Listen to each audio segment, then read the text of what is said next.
আসসালামু আলাইকুম। এখন এই মুহূর্তে আমি যেখানে আছি সেটা হচ্ছে এই বাগান পরিচর্যা করা বা এই বাগান দেখাশোনা করা, সবকিছু ভালোভাবে পরিচর্যা করা যে মানুষটা, যেই মানে সোজা কথা যেই গুরুত্বপূর্ণ যে মানুষটা, তার সাথে আপনার সাথে একটু কথা বলে দিব। তিনি হচ্ছে আমাদের সবুজ ভাই। ঠিক আছে, সবুজ ভাই অলরেডি কিন্তু তার নিজের বাগানে সে নিজেই কাজ করতেছে, দেখতে পাচ্ছেন। সবুজ ভাই আসসালামু আলাইকুম। ওয়ালাইকুম আসসালাম। কেমন আছেন আপনি? আছি আলহামদুলিল্লাহ, কেমন আছেন? আছি আলহামদুলিল্লাহ ভালো।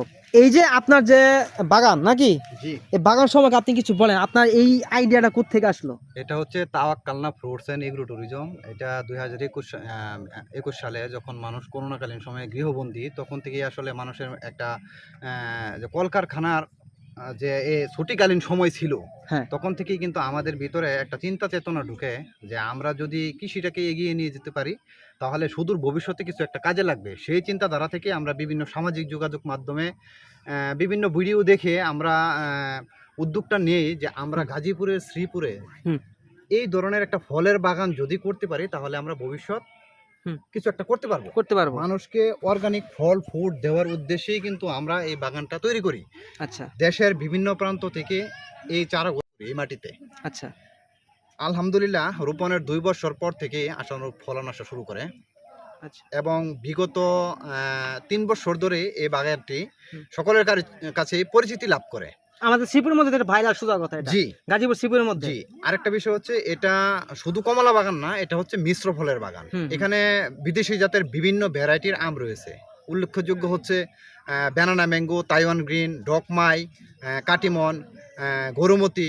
এই আমগুলা কিন্তু আমাদের এখানে উৎপাদিত হয়। হুম। এমনকি আমরা সবসময় চেষ্টা করি যে মানুষকে ভেজাল মুক্ত সম্পূর্ণ একদম পিওর অর্গানিক। অর্গানিক প্রোডাক্টটা বা অর্গানিক যে ফুড, জি, জি। সেটা আপনার হাতে তুলে দেওয়ার জন্য জি, চেষ্টা জি, করছেন। চেষ্টা করি। আরেকটা বিষয় হচ্ছে এরকম সুবিধা বা সুযোগ কিন্তু কোনো বাগানেই কিন্তু দেয় না। আমরা এখান থেকে শতভাগ চেষ্টা করি যে এখানে এসে একজন ক্রেতা বা দর্শনার্থী সরাসরি গাছ থেকে ফল সংগ্রহ করে টেস্ট করে যেন নিয়ে যেতে পারে। আপনি তো আমাদেরকে টেস্ট করাইছেন বলার জি। পরে আলহামদুলিল্লাহ। আপনার আমাদের ব্যাড লাক, কারণ আমরা 2 দিন পরে আসছি, 2 দিন আগে যদি আসতাম তা আসলে আমরা খেতে পারতাম। আসলে আমাদের যে দার্জিলিং কমলাটা, হুম। যেটা মিষ্টি কমলা আর কি, হুম। সেটা গেটটা 20 তারিখে ওপেন করছি। ওপেন করার সাথে সাথে হারভেস্টিং শেষ হয়ে গেছে, কারণ এই বছর অতি বৃষ্টির কারণে আমাদের ফলন একটু কম হয়েছে। আচ্ছা তারপরও আলহামদুলিল্লাহ যেটুকু হয়েছে। আর এখন যেটা রয়েছে চায়না ম্যান্ডারিন জাতের কমলা, এটা টক মিষ্টি। হুম। এটা অনেকে আবার ব্যাড রিভিউ দেয়। তো আমি একজন উদ্যোক্তা বা বাগানি হিসেবে আমি বলি যে এটা টক মিষ্টি, এটা সম্পূর্ণ মিষ্টি না। মিষ্টি না। তা সেক্ষেত্রে এটা এখনো কিন্তু অপরিপক্ক, এটা খাওয়ার এখনো উপযোগী হয় নাই। তো এই মুহূর্তে কিন্তু টক লাগতেই পারে, এটা স্বাভাবিক। আর আরেকটা বিষয় হচ্ছে যেটা অনেকে জানে না, সেটা হচ্ছে মাটির পিএস এর কিন্তু ব্যাপার আছে। হ্যাঁ হ্যাঁ, এই ফলগুলা কিন্তু একটা শীত প্রধান দেশের ফল। এটা আমার বাংলাদেশের এটা ফল না, আমাদের এটা বাংলাদেশের ফল না, এটা আমাদের ওয়েদারের সাথে কিন্তু যায় না। না। তাও যে তো আমরা বাংলাদেশ তারপরও আমরা এটা শুকরিয়া আদা করা উচিত আমাদের। তারপরও আমরা চেষ্টা করি যে সম্পূর্ণ অর্গানিক পদ্ধতিতে ফল ফ্রুট উৎপাদন করার জন্য। ফল হচ্ছে আল্লাহর নিয়ামত। সবুজ ভাই, আমি যদি আপনাকে একটু এখানে থামাই, আমাদের শ্রীপুরে অনেকে এখানে আসছেন, আপনারা ইউটিউবার বলি, নতুন নতুন আপনারা ইউটিউবিং শুরু করছেন বা আপনারা ফেসবুকে কন্টেন্ট ক্রিয়েট করেন, তাদের উদ্দেশ্যে একটা কথা বলবো। এই যে উনি যে কথাটা বলছে, মাটির যেই গুণগত মান, সেটা কিন্তু আমাদের বাংলাদেশের জন্য উপযুক্ত না এই গাছের জন্য, এই ফলের জন্য। সেটা আপনাকে বুঝতে হবে, বুঝে তারপর আপনাকে রিভিউ দিতে হবে। অবশ্যই। এই যে একটু আগে আমি একটা ভিডিও কিন্তু অলরেডি বলেছি যে আমাদের বাংলাদেশে এক জাতের ফল আছে যেটাকে বলা হয় কানু, কমলা মতো দেখতে, সেটাকে বলা হয় কেন? কেন সেটাকে। হ্যাঁ, ঠিক আছে, আমরা আবার কেউ কানু বলে, কেউ হ্যাঁ, কেন বলে। জি, কেন? ঠিক আছে, তো সেই ফলটা কিন্তু একটু টক একটু মিষ্টি এরকম, সেটা কিন্তু আমাদের বাংলাদেশে কোনো ফল না, সেটা কিন্তু আপনার সুইজারল্যান্ডের ফল, সেটা আপনাকে বুঝতে হবে।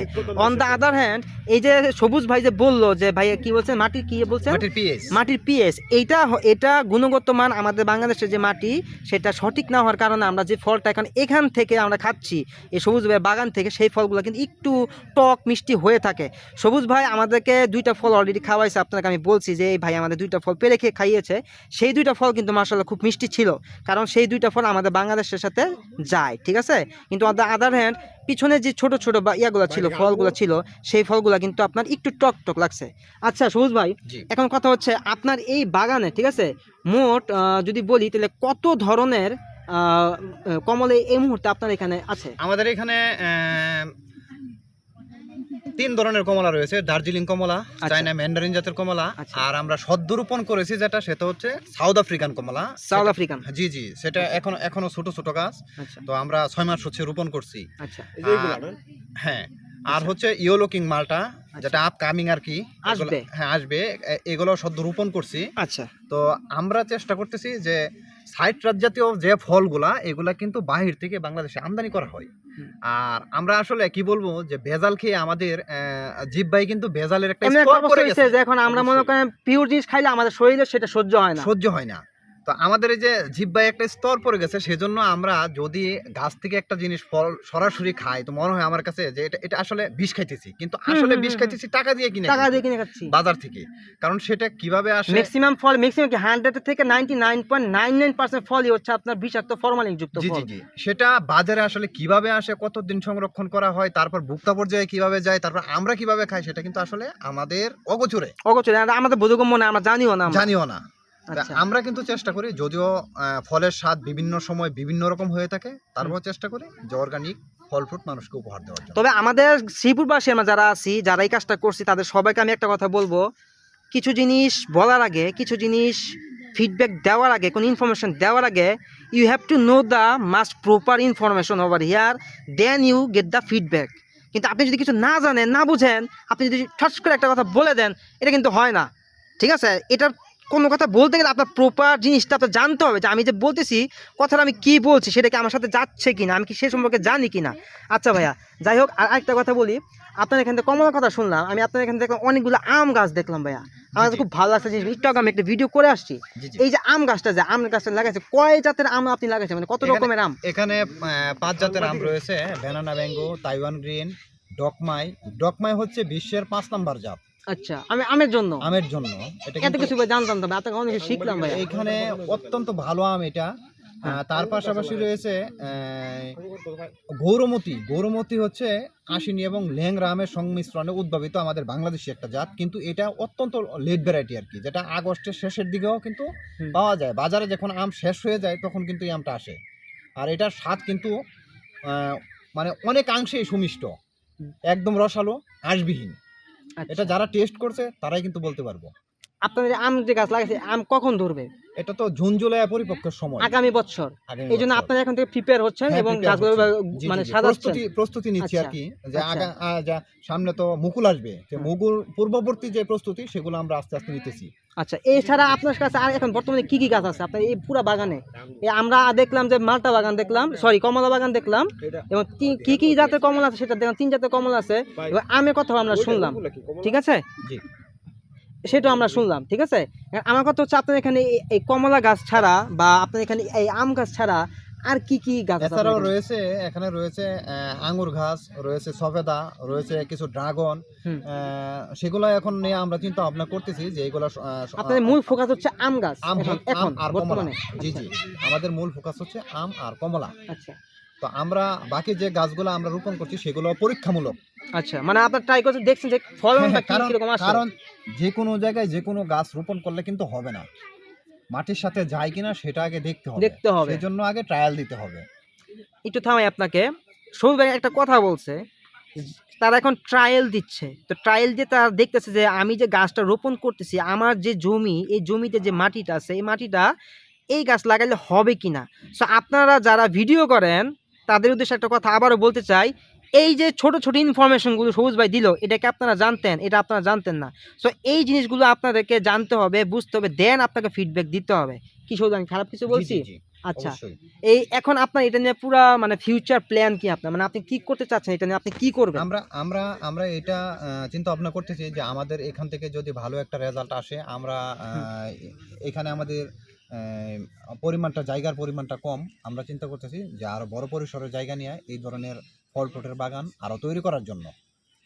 আর দ্বিতীয় হচ্ছে, সর্বশেষ যেটা আর কি, বেকার ভাই বোনদের জন্য একটা মেসেজ থাকবে, যে আপনারা বেকার না থেকে নিজের বাড়ির আঙিনায় অথবা অনাবাদি জমিতে আপনারা চাইলেও কিন্তু এই ধরনের ফলের চাষ করতে পারেন। আর আমরা চেষ্টা করব, যদি কারো জানার বা বোঝার বা জিজ্ঞাসার ইচ্ছা আগ্রহ থাকে, তাহলে আমাদের সাথে যোগাযোগ করতে পারেন। আমরা চেষ্টা করব যে আমাদের বাগানে আমরা যেভাবে পরিচর্যা করি সেভাবে আপনাদেরকে গাইডলাইন মানে দেওয়ার মোট জন্য। কথা হাতে কলমে আপনারা শিখাবেন, সোজা জি জি কথা। জি। তো সবুজ ভাইয়ের কথা মতো আমি যতটুকু বুঝলাম যে সবুজ ভাই যে এখানে আপনারা যারা আছেন যারা শিখতে চান, ঠিক আছে, তারা যদি চান যে আমি হাতে কলমে একটা গাছ কিভাবে পর্যবেক্ষণ করতে হয়, কিভাবে এটাকে রক্ষণাবেক্ষণ করতে হয়, জি। এই জিনিসটা আমি শিখবো, তাহলে এই যে দেখেন উনি ওনার জমিতে কিন্তু নিজে ঘাস কাটতেছে, এটা কিন্তু ভাই লজ্জার কিছু না ভাই। আমি মাস্টার্স পাস, ঠিক আছে, আপনি মাস্টার্স পাস, অনেকে দেখতেছেন, উনি কিন্তু নিজের জমিতে নিজে ঘাস কাটতেছে। তো এটা নিজের জমি, উনি নিজের জমির মালিক এবং নিজে এই বাগান, ঠিক আছে, বাগান করতেছে। সো আপনাকে এটা বুঝতে হবে, ঠিক আছে, কোনো কিছুই আসলে ছোট না, আমাদের সব কিছু করতে হবে। এখন সবুজ ভাই, জি। আপনাদের এখানে আপনার লাস্ট ফিনিশিং আপনি দিয়ে দেন, আপনার যদি কোনো মেসেজ থাকে আমাদের উদ্দেশ্যে, ইয়াং জেনারেশন বা আপনারা এখানে যারা দেখতে আসে তাদের জন্য যদি কোনো ধরনের ইনফরমেশন দেওয়ার থাকে বা কোনো মানে আপনার যদি কোনো কথা থাকে, তাহলে আপনি করবেন, আমাদেরকে জানাবেন, একটু বলবেন। আসলে পরিশেষে এটাই বলতে চাই যে আমাদের এই বাগানটা একটা মিশ্র ফলের বাগান।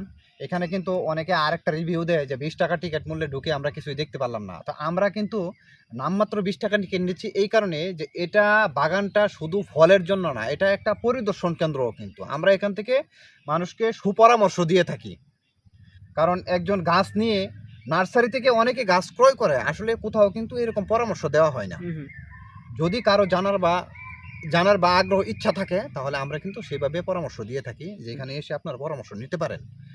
আর আমাদের এখানে আমরা যে গাছগুলো দেখাইছি, যে গাছগুলো থেকে আমরা ফল নিই, এগুলার থেকে কিন্তু গ্রাফটিং কলমের মধ্যে কিন্তু আমরা চারা তৈরি করে থাকি। মানে এই গাছ থেকে আবার চারা তৈরি করে তারপরে সেটা আপনি আবার রোপণ হ্যাঁ, করেন, হ্যাঁ, রাইট? রোপণ করি বলতে কি আমরা নিজেরাও রোপণ করি, তাছাড়া আমরা যদি কেউ নিতে চাই তাহলে ওনাদের কাছেও আমরা কিন্তু এখান থেকে বিক্রি করি সরাসরি। আচ্ছা, তো আপনারা তাহলে সবুজ ভাইয়ের কাছ থেকে প্রপার যে জিনিসটা আপনারা শুনলেন, আশা করি আমি আপনাদেরকে যেই প্রপার যে ইনফরমেশনটা, সেই ইনফরমেশন আপনাদের সবাইকে আমি দিতে পেরেছি। আর এই মুহূর্তে আপনারা যারা ভিডিওগুলো দেখছেন, আশা করি ভিডিওটা আপনার কাছে খুব ভালো লাগবে। সো আপনারা সবাই ভালো থাকেন এবং সুস্থ থাকেন, আর অর্গানিক ফুডের সাথেই থাকার চেষ্টা করেন, কারণ কথাই আছে good food good life. So এটাই হচ্ছে কথা। আর এটা স্লোগানটা, আমার একটা বিজনেস পেজ আছে একটা, সেটা হচ্ছে আমি সেখানে বিজনেস করি, আমার কেকের বিজনেস। তো সেইটার স্লোগান হচ্ছে good food good life. So সেটাই আর কি দিলাম আর কি। তো যাই হোক, আপনারা সবাই দেখে থাকেন আমার এই ইউটিউব চ্যানেল অঞ্জন হাসান। সবাই ভালো থাকেন, সুস্থ থাকেন, আল্লাহ হাফেজ। আর অঞ্জন হাসান ইউটিউব চ্যানেলের সাথে থাকেন, ভালো থাকেন, আল্লাহ হাফেজ, আসসালামু আলাইকুম।